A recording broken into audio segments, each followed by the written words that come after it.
कि ये सारे लोग किसी संगठन का, किसी नेता का विरोध और सत्यनारायण शर्मा जी का नए नवेले है कि हम संघर्ष मोर्चा, उसके पास पैसा है, प्रारूप देने का काम करते हैं, या तो जो समाज हित में आगे बढ़ेगा। लोकस में बोगस कौन, हम करेंगे पर्दाफाश के तीसरे हिस्से में आप सभी दर्शकों का एक बार फिर से स्वागत है। नमस्कार, आप सुन रहे हैं विलेज लाइन लाइव का पॉडकास्ट लोहार आजकल, और मैं हूं हमेशा की तरह आपका अपना गुड्डू भैया, और साथ में है हमारे सहयोगी एडवोकेट अभिराम शर्मा। लोहार आजकल की इस चर्चा में आज हमारे साथ हैं लोहार कल्याण समिति यानी लोकस के प्रदेश अध्यक्ष धर्मेंद्र शर्मा और औरंगाबाद से लोहार आदिवासी जागृति मंच के महासचिव मनोज कुमार विश्वकर्मा। कि अभी मौजूदा दौर में डॉक्टर सत्यनारायण शर्मा जी के द्वारा केस चल रहा था सुप्रीम कोर्ट, तो सुप्रीम कोर्ट से वापस हाई कोर्ट में आ गया, जिसमें 56 क्या तो केस नंबर की बात की, जिसमें उन्होंने अपने आप को जनरल सेक्रेटरी बताया है। तो उसमें जो इंदर ठाकुर जो दिल्ली में बैठे हुए हैं, हमारे अभिभावक हैं, बात यहाँ एक और भी बात आती है, बात पैसे का भी आता है। तो लोहार कल्याण समिति जब पूरे राज्य स्तर पर लड़ाई लड़ रहा है, चाहे वह उसका रिजल्ट जो भी आए, तो हम जानना ये चाहते हैं कि लोहार कल्याण समिति का जब अपना खाता है, अपना सब कुछ है, तो फिर जेएसएस जन सेवा समिति उसमें क्या भूमिका अदा करती है, इससे लोग दिग्भ्रमित होने का काम कर रहे हैं।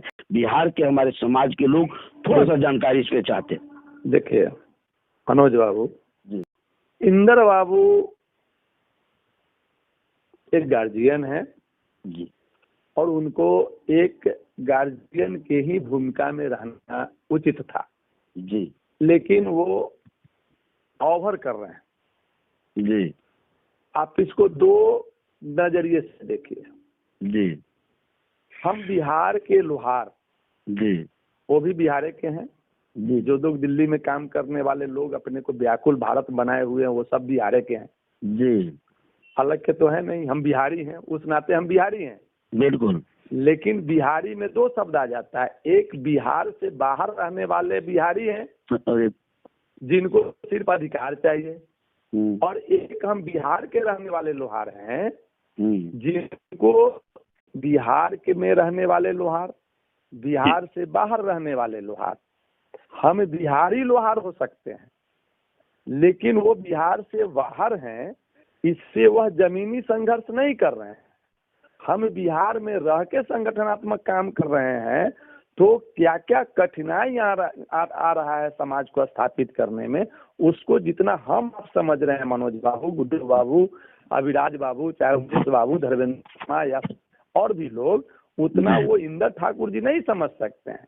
इंदर बाबू की उम्र हो गई है, वो बिछावन पर बैठल, हम तो आरोप नहीं लगाते हैं, वो गार्जियन स्वरूप हैं, लेकिन वो जो चीज समझ रहे हैं उसको जमीन पर उतारना उनके बस का रोग अगर है तो बिहार में आके करें, नहीं उनके बस में है तो वो आदेश नहीं दे, क्योंकि बिहार में बैठा हुआ लोग खुद बेभूत है।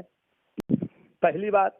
दूसरी बात कि वो पैसा मांगते हैं जेएसएस में, जब वह भली भांति जानते हैं, वो एक तो पहली बात कि इंदर ठाकुर जी पर मेरा सीधा कहना है कि वो गार्जियन जब हमारे लोकस के लोग नहीं है, तो उनको लोकस के बीच में इंटरफेयर नहीं करना चाहिए जी, अगर वो जेएसएस के हैं तो स्पष्ट करें कि मैं जेएसएस हूँ जी, अगर वो लोकस के हैं तो स्पष्ट करें मैं लोकस हूँ जी, जी, लेकिन एक केस लोकस का और पैसा जेएसएस में मांगना निश्चित तौर पर यह गैर जिम्मेदाराना काम है, और यही कारण है कि धर्मेंद्र शर्मा ने इस पर कोई कमेंट नहीं दिया।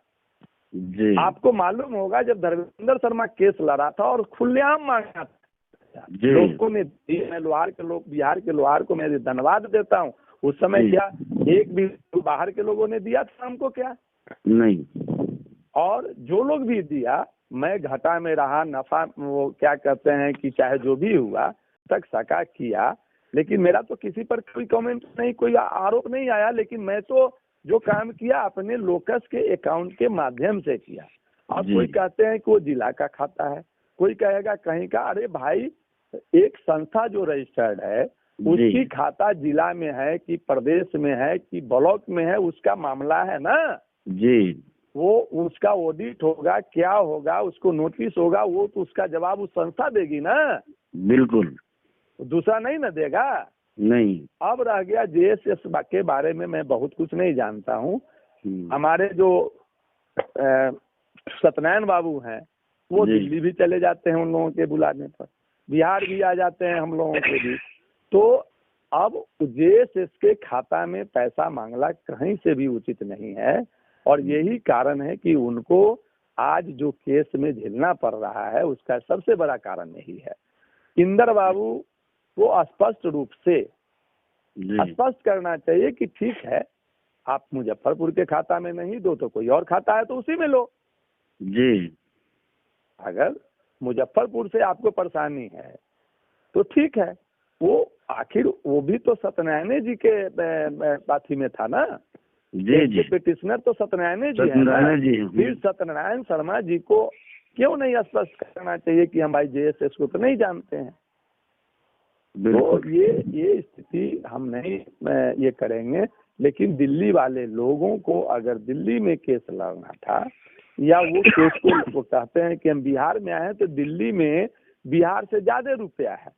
बिल्कुल, वहाँ मजदूरी से लेकर अफसर तक जो लोग हैं उनके पास नगद आमदनी है महीने का। और बिहार में रहने वाले हम किसान हैं, मजदूर हैं, उधार भी खट लेता है।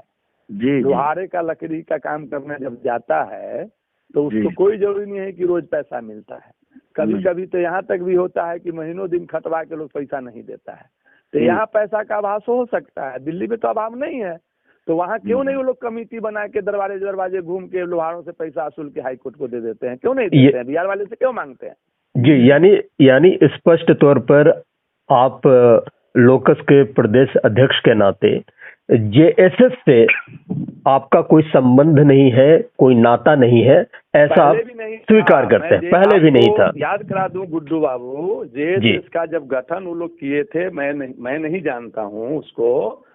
उस समय भी जब जेएसएस की बातें वायरल हुई थी सोशल मीडिया पर, मैं स्पष्टवादी लोग हूँ, मैं उसी समय कह दिया था। यहाँ तक कि जब मैं केस लड़ रहा था उस समय भी इंदर ठाकुर जी ने कहा था कि आप जेएसएस के माध्यम से रुपया मंगा के लीजिए। मैंने कहा कि जब मेरा अकाउंट है, मैं स्वयं इस केस का पिटिशनर हूँ, मतलब या कोई भी सामाजिक संस्था का काम कर रहा हूँ, तो उसमें जेएसएस हूँ। तो बोले कि ये एनजीओ है, ऐसे करेगा वैसे करेगा। और उस समय बिहार से भी कई लोग वहाँ दिल्ली गए हुए थे। तो कहने का मतलब कि जेएसएस को मैं सीधा तौर पर मैं नहीं जानता कि जेएसएस कौन है।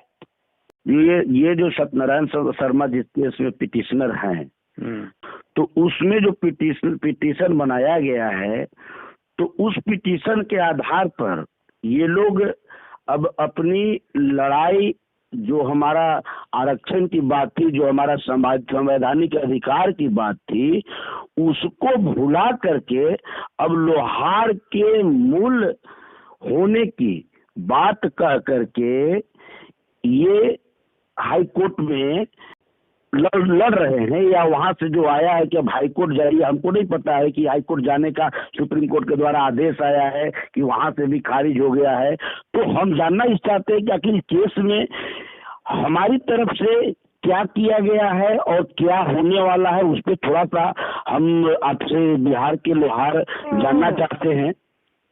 देखिए, मैं तो अपने केस के बारे में बता सकता हूँ जी। उस केस के संदर्भ में जो सोशल मीडिया पर तैरता है वो आप देख रहे हैं और हम देख रहे हैं जी। अब इसके नजरिया से देखिएगा तो अपने अपने व्यक्तिगत राय की जहाँ तक बात है, तो मैं अपनी व्यक्तिगत बात बता सकता हूँ। केस के बारे में या तो जज साहब जानेंगे या वकील साहब जानेंगे, जो उसके जानकार होते हैं जी। रह गई बात की जो टिप्पणी उस पर होगी, लेकिन मैं विरोध नहीं कर रहा हूँ। विरोध की बात नहीं, समीक्षा और विश्लेषण होनी चाहिए किसी चीज का। बिल्कुल बिल्कुल। सिर्फ वहाँ तक। तो जब केस हुआ था बात, तो वह केस कुछ दिन में मेरा चला जी। आज भी उस केस का अंतिम डिसीजन देखिएगा, मेरा केस डबल बेंच में था, तो उसमें अंतिम लाइन में लिखा हुआ है कि इनके विषय यानी सब्जेक्ट पर किसी तरह की कोई सुनवाई नहीं हुई जी, और मेरा केस न डिसमिस है न डिस्पोजल है, वो क्लोज है। बिल्कुल। लेकिन सुप्रीम कोर्ट वाले जो, एक तो पहली बात अब आपको बता दें कि इनका सुप्रीम कोर्ट में केस एक्सेप्ट नहीं हुआ है। बिल्कुल। जो उनका वेबसाइट जो वो लोग डाल रहे हैं उसी की मैं बात कर रहा हूँ। बिल्कुल हम बिल्कुल। अपनी तरफ से कुछ नहीं कर रहे हैं। और उसका ऊपर का लाइन देखिएगा तो उसमें केस पर लिखा हुआ है डिस्पोजल। जी, देखे पूरा, हम देखे पूरा पढ़े उसको। और निचला अंतिम लाइन देखिएगा तो उसमें लिखा हुआ है डिसमिस। हाँ, डिसमिस। तो जो केस डिस्पोजल हो गया, डिस्पोजल का मतलब होता है निष्पादन, और डिसमिस का मतलब होता है बर्खास्त, खारिज। जी। कोर्ट के भाषा और आम अंग्रेजी के कुछ ऐसे शब्द होते हैं जिसको कोर्ट के भाषा में अलग बोला जाता है और आम भाषा में अलग। जैसे स्टिक बोलिएगा तो स्टिक का मतलब होता है छड़ी, स्टिक का मतलब होता है लाठी, स्टिक का मतलब होता है डंडा। इसलिए कोर्ट में अगर लिखना होगा तो लाठी को लाठी ही लिखना होगा अंग्रेजी में, हिंदी में छड़ी को छड़ी ही लिखना पड़ेगा और डंडा को डंडा ही लिखना पड़ेगा, सोटा को सोटा ही लिखना पड़ेगा। लेकिन एक शब्द उसका अंग्रेजी क्या होता है, स्टिक। स्टिक लिख देने के लिए 4 अर्थ निकल जाएंगे। तो ठीक उसी तरह जब इस केस के नीचे डिस्पोजल डिसमिस लिखा हुआ है तो हम कैसे मान लें कि हाई कोर्ट में यह केस स्वीकार हो जाएगा। मैंने ये कहा कि लोहार होने के नाते हम लोगों को वो जिस विषय पर गए हैं पहले आपस में बैठ के इन लोगों को रणनीति बनाना चाहिए। एक बात मैंने कहा ना कि जो हारता है वही जीतने की कामना करता है और वही जीत का रास्ता बनाता है। जिस रास्ते पर हम चल दिए हैं हो सकता है उस रास्ते में कांटे हों, मुझे पता नहीं, आगे जाके कांटा दिख गया तो हम रास्ता बदल देंगे। नीचे इस केस में लिखा हुआ है कि permission to file SL to appeal allowed and matter dismissed. अभी अभिराम जी भी हमारे साथ मौजूद हैं। हाँ जी जी। तो अभिराम जी के चंद सवाल हैं आपसे। आखिर हम इस मोर्चा को लेकर कैसे आगे बढ़ें एक मजबूत अलायंस के तौर पर, और लोकस एक बड़ा रजिस्टर्ड संगठन है और दूसरे मंच है, वो भी मजबूती के साथ कैसे खड़े रहें और इस अलायंस को एक संबल दें, इसी से चंद सवाल अभिराम जी आपसे पूछना चाहेंगे। अभिराम जी। बिहार संघर्ष मोर्चा अलायंस बना और पूरे बिहार में अलग अलग समिति अपना अपना सिस्टम से अपना कार्यरत हैं, अपना अपना एजेंडा चला रहे हैं, अपना अपना कोर्स व्यवस्था कर रहे हैं, सिस्टम से अपने कायम हैं। लेकिन लोहार के भलाई के लिए अलायंस बना करके लोहार संघर्ष मोर्चा के बिहार संयोजक उमेश विश्वकर्मा जी का नाम आया। तो मेरा यहाँ पर कहना है कि 20 तारीख को जो पटना में मीटिंग हुआ IM हॉल में, उसमें धर्मेंद्र जी अभी भी बोले और बोले भी थे, हम भी सुने थे कि लोहा कितना गर्म होगा, इशारा किए थे उमेश जी को कि उमेश जी पर निर्भर करता है। तो मेरा ये कहना है कि बिहार में विभिन्न संगठन, विभिन्न एजेंडा और विभिन्न डिमांड सबका, जैसे मूल जाति हम हैं, तमार लोहार हैं, केंद्र सरकार, राज्य सरकार, हाई कोर्ट, सुप्रीम कोर्ट, पूरे बिहार में अलग अलग परिभाषा है। तो जब उमेश जी बिहार के संयोजक बने अलायंस का, सभी पार्टी का अलायंस का, तो मेरा ये कहना है कि जब अलायंस का बिहार संयोजक बन गए और बना दिया गया इनको, तो 38 जिला में जो अपना अपना एजेंडा था, तो अलायंस का कोई एजेंडा जो न बना, क्या इसको भूल माना जाए? अभिराम बाबू, आपका पहले स्वागत है। आपका सवाल एकदम जायज है। मैं उदाहरण के रूप में भी कुछ बताऊंगा कि कोई भी अलायंस का जो कन्वेनर बनता है, संयोजक, निश्चित तौर पर किसी न किसी संगठन के लोग ही होते हैं, अलग से नहीं लाए जाते हैं। इसके उदाहरण भी हैं। जब NDA बना था तो जॉर्ज फर्नांडिस संयोजक बने थे और अटल बिहारी उसके अध्यक्ष हुआ करते थे, जो भाजपा से थे और जदयू से थे। खैर, अलायंस तो संगठनों का ही होता है। उमेश बाबू की बहुत बड़ी जिम्मेवारी मिली। अब उमेश बाबू अपने आप को उस जिम्मेवारी को समझ पा रहे हैं या नहीं, इसका जवाब उमेश बाबू देंगे। एक संयोजक की जिम्मेवारी होती है सबको संयुक्त करना, सबको संगठित करना, सबको एक साथ लेके चलना। संगठनों में भिन्नताएं हो सकती है, लेकिन संयोजक का काम है उस सभी भिन्नताओं को अभिन्न अंग बनाना। उसमें कहीं ना कहीं निश्चित तौर पर आपके सवाल जायज हैं कि खड़े नहीं उतरे हैं, इसको स्वीकार करने में कोई अतिशयोक्ति नहीं होगी। अब रह गया कि 38 जिला में अब उनके, मैंने तो कहा कि चूंकि आपके उनका प्रभाव और मगध के तरफ था, हम लोगों ने सिर्फ इसलिए स्वीकार किया कि चलिए कुछ हम लोगों को आसान हो जाएगा, हम सभी साथी एक साथ हो जाएंगे, विभिन्न संगठन के लोग हैं, इस बहाने भी अगर सब लोगों का एक संयुक्त अथी बन जाता है और कोऑर्डिनेशन लोगों का बन जाता है तो इससे बेहतर क्या होगा। हम लोगों को साथ हो भी जाना चाहिए, जो लोग साथी अलग है उनको भी समेटने की जिम्मेवारी उनकी बनती है, जिसमें अब उनके तरफ से जो जहाँ तक हमसे बात हुई है उसके अनुसार सही पूछिए तो मैं भी बहुत संतुष्ट नहीं हूँ। स्पष्ट बोलने में कोई दिक्कत नहीं है, क्योंकि हमें एक बहुत बड़ी बुरी आदत है कि किसी मिशन को लेके अगर चलिए तो उसको समय पर पूरा करना चाहिए। अगर वो समय पर नहीं होता है तो उसके लिए निश्चित तौर पर समाज में उसका संदेश गलत जाता है। जैसे पहला बार हुआ था कि हम लोग संवाद यात्रा में जब लोग निकले तो तय था कि प्रथम चरण का संवाद यात्रा होगा, द्वितीय चरण में होगा, तृतीय चरण में होगा, यानी सभी जिलाओं का भ्रमण होगा। वो भी हम लोगों का ब्रेक हो गया। उसके बाद कई आरोप गुड्डू जी अपने सवाल में लगाए, वो स्थितियां भी आई। लेकिन इसको ये इस समझ के मानना चाहिए कि मेरा मानना है कि कभी किसी चीज को नकारात्मक नहीं लेना चाहिए। जो गलतियां हुई हैं उसको स्वीकार करते हुए उसमें संशोधन करके और आगे बढ़ना चाहिए। मैं इस मैटर पर कई बार लगातार, अगर पूछिएगा तो और लोग संपर्क में रहें या नहीं रहें, हम और राजकिशोर ठाकुर जी भी लगातार उनसे संपर्क साधे रहे और एक दिन गूगल मीटिंग भी हमने रखा था और उस दिन वो जिम्मेवारी दी गई थी मिलर हाई। ये लोग, हमको तो पहले आश्चर्य हुआ कि गांधी मैदान से हम लोग मिलर हाई स्कूल पर आ गए, लेकिन जो गलतियां हुई हैं स्वीकार करना चाहिए। तो मैंने कहा कि चलो वो भी सही, वो भी जिम्मेवारी समय से नहीं निभा सका।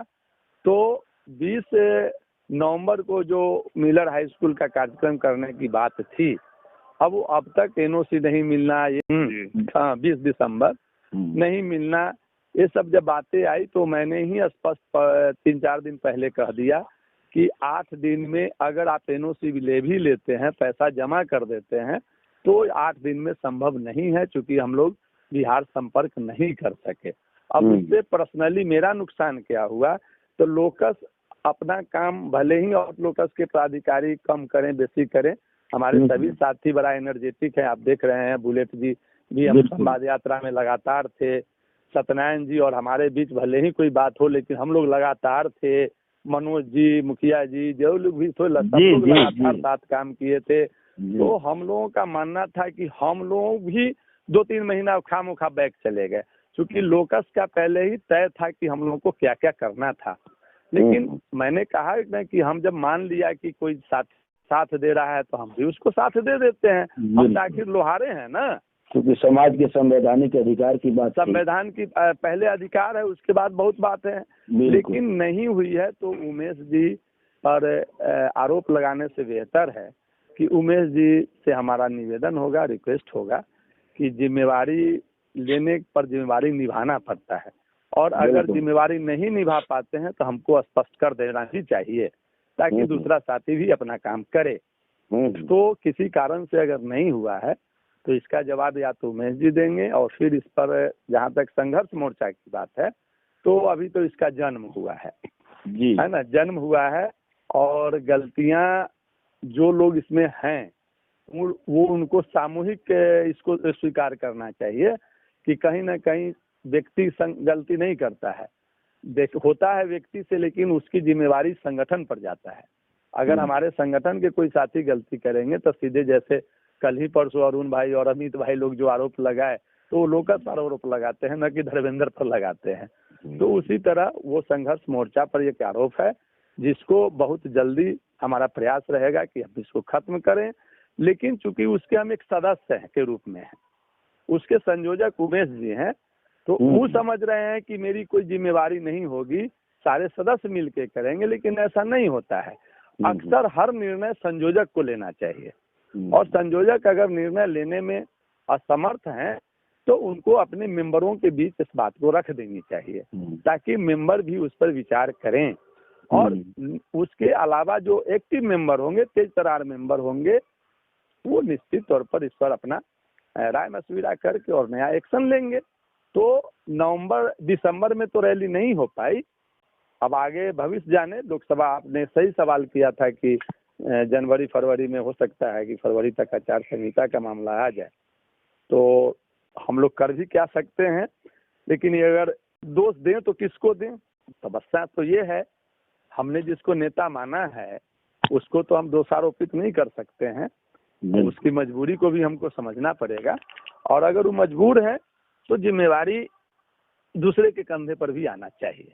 आपका राय ठीक है, लेकिन हम थोड़ा सा उस पर और थोड़ा सा हल्का कहना चाहते हैं कि आपका जब कहना था कि लोहा कितना गर्म करेंगे उमेश विश्वकर्मा जी पर निर्भर करेगा, तो मेरा ये कहना है कि उमेश विश्वकर्मा जी तो जवाब देंगे और नहीं तो वो सहयोगी से साथ लेंगे, ठीक है। लेकिन जब उमेश विश्वकर्मा जी संयोजक बन गए तो अलायंस के बन गए, तो सिर्फ व्यक्ति अकेले रह गए। तो जब पूरे टीम आपके जैसे लोग, खासकर जब एक 90 के दशक में एक आपका लोकस का एक प्रभाव, चाहे अभी भी लोकस को लोग, सच बात है कि सब कुछ जानते हैं, हम लोग दूर हैं फिर भी जानते हैं, आपके बारे में भी जानते हैं। तो इतना बड़ा जब एक कार्यक्रम का एक समय कम के बाद भी हम लोग को निर्णय लेना था, तो जब एक अलायंस बना तो हम लोग देख रहे हैं कि आपको भी शायद मालूम नहीं हो पा रहा है, उमेश जी को भी नहीं जानकारी हो रहा है, कुछ बयान दे रहे हैं, कुछ बयान दे रहे हैं। अलायंस का एक मैंने पहले भी चर्चा किया कि कॉमन मिनिमम प्रोग्राम इनको बनाना चाहिए होता। और दूसरी बात कि आपका भूल हुआ कि नहीं, आप जवाब दीजिए। नहीं, ये भूल हमारी भूल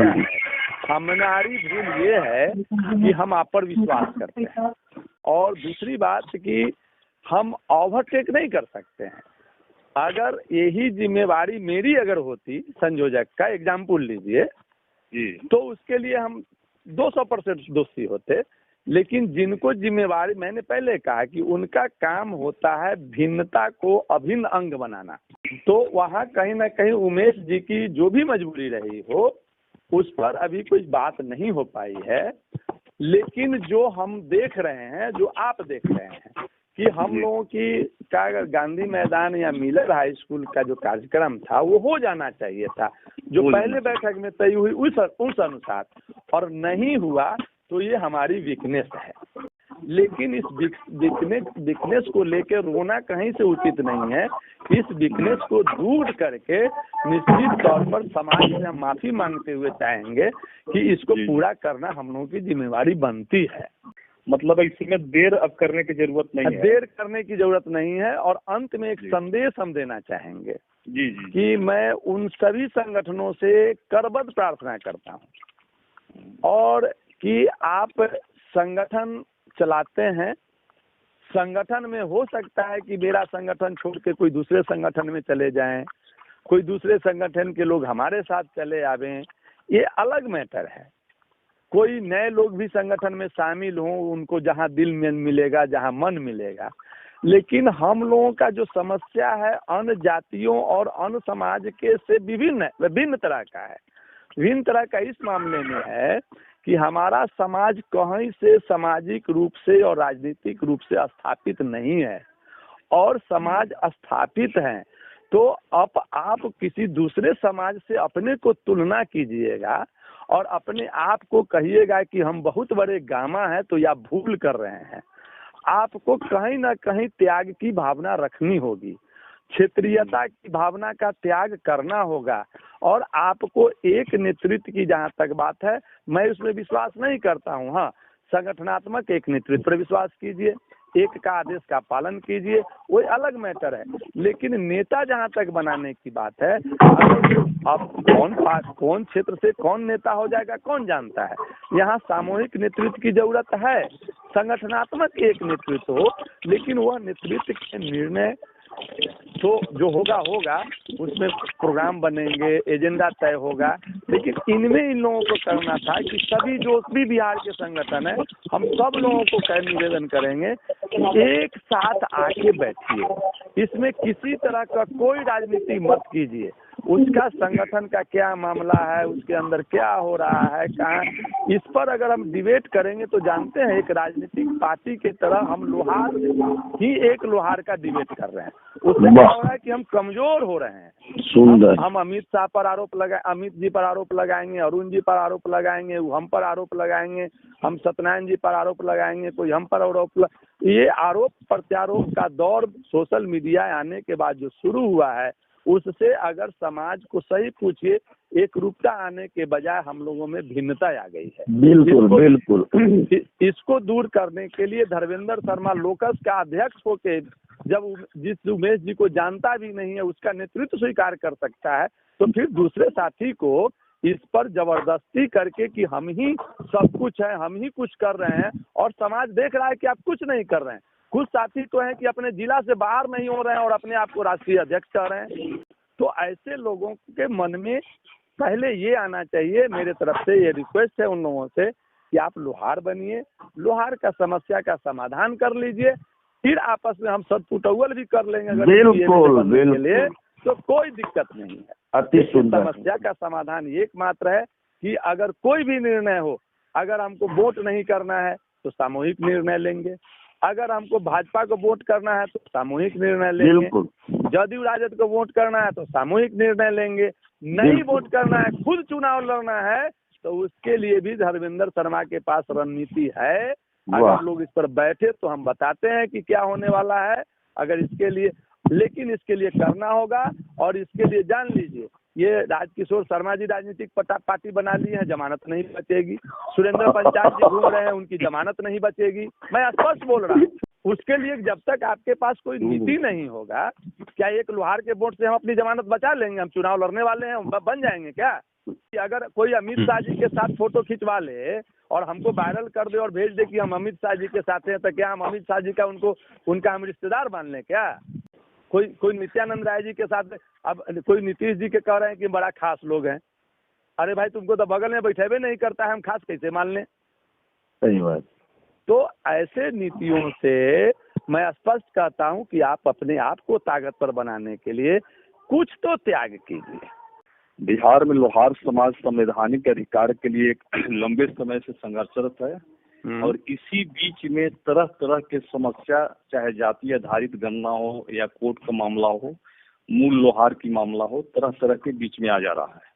अभी तक हमको नहीं जानकारी है, इसलिए हम आपसे प्रश्न कर रहे हैं कि ऐसे ऐसे संवैधानिक संकट से निपटने के लिए, जानकारी के लिए सुप्रीम कोर्ट या हाई कोर्ट के संवैधानिक अच्छे अधिवक्ता, लॉयर के हैं, चाहे किनसे राय लिया जाता है या अभी तक नहीं है, थोड़ा सा बताने के काम करेंगे। देखिए, जहाँ तक अच्छे अभिवक्ता की बात है, आप जानते हैं कि भारत में तो ऐसे ऐसे वकील हैं जिनका एक दिन का फीस है 7 करोड़ से 7.5 करोड़ रुपया। आपको वो वकील रखने की कैपेसिटी नहीं है। अब सवाल उठता है कि जो संसाधन है, मैंने एक बात और पहले कही थी लोगों को, इस पर लोगों का ध्यान इसलिए नहीं जाता है कि वो अपने संगठन के नज़र से, अपने नेतृत्व के नज़र से देखते हैं। मैंने कहा था कि बिहार में जो अपने समाज के जितने वकील हैं, एक तो वो लोग बाहर नहीं आ रहे हैं, उनको बाहर निकालिए, उनके बीच बैठिए, उनकी राय मशविरा आनी चाहिए। आखिर वो वकील हैं, उनके पास भी तो कोई जानकारी है ना, छोटे हों बड़े हों। अब एक वकील साहब है, वो एक कार्यकर्ता की तरह दिन भर डिबेट करते रहते हैं।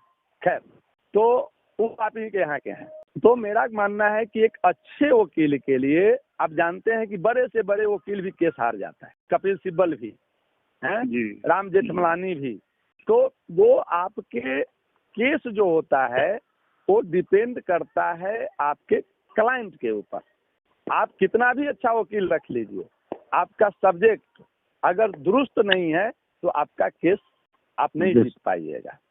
तो केस की जानकारी, तो उसके लिए हमारे पास जो भी एविडेंस है हमारे समाज के जिन लोगों के पास, वो पोथा है। पोथा से काम नहीं चलेगा।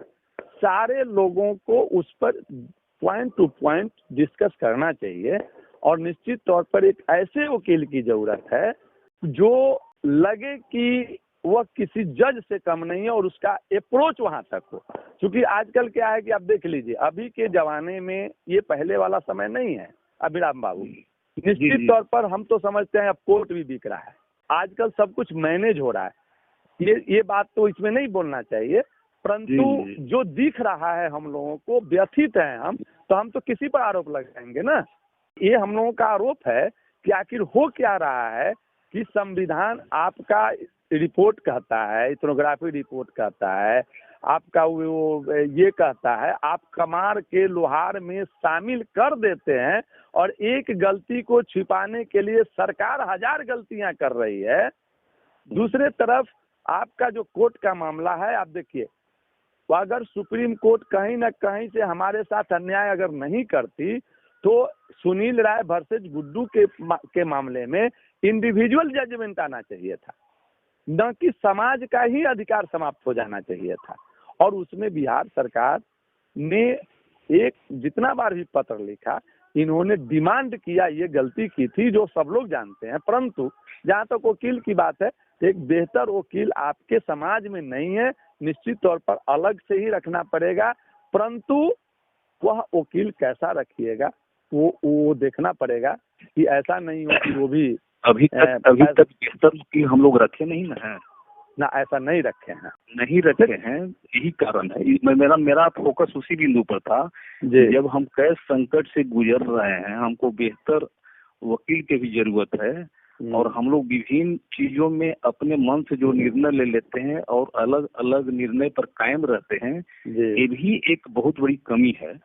उस पर मेरा इशारा था। निश्चित मैंने तो आपसे बात का ही समर्थन किया कि हम लोगों को करना क्या चाहिए था। तो वहाँ मेरा व्यक्तिगत सुझाव ये है कि संगठन अपने जगह है, नेतृत्व अपने जगह है। जिन लोगों की भी इच्छा शक्ति आई है राजनीति करने का या सामाजिक कार्य करने का, उसकी हम सराहना करते हैं। परंतु ये सामाजिक मुद्दे पर हम लोगों को ऑन फ्रंट हम लोग बैठ के इस पर निर्णय लें कि आखिर करना क्या। जैसे अब मान लीजिए कि हम किसी अच्छे वकील से राय लेंगे, तो पैसा लेगा तब राय देगा। जब तक पैसा का अभाव रहेगा तब तक हम अच्छे वकील के पास नहीं जा पा रहे हैं। हम भी अगर केस में सही पूछिए, ईमानदारी से मैं अपनी बात आपको रख रहा हूँ के अभाव में हम बेहतर वकील के पास नहीं जा सके। अन्यथा मेरे केस को पॉइंट देखिए, मैंने सिर्फ 3 डिमांड किया था, कास्ट, कैटेगरी और फिक्सेशन था मेरा। यानी मेरा कैटेगरी भी फिक्स होना चाहिए। तो फिक्स क्या था, आपने 2016 में दिया तो कैसे दिया था, इसका जवाब बिहार सरकार न देता। लेकिन इसको हमारे कुछ साथियों लोगों ने बड़ा घुमा घुमा के समाज को इतना दिग्भ्रमित कर दिया कि हमको केस को क्लोज करवाना पड़ा। पटना में 2-3 दिन का कार्यक्रम कीजिए कि ताकि बिंदु और लक्ष्य कायम हो जाए। जी हाँ, तो इसके लिए मैं स्पष्ट कर रहा हूँ कि अगर कोई कुछ नहीं करेंगे तो मैं निश्चित कुछ करूंगा।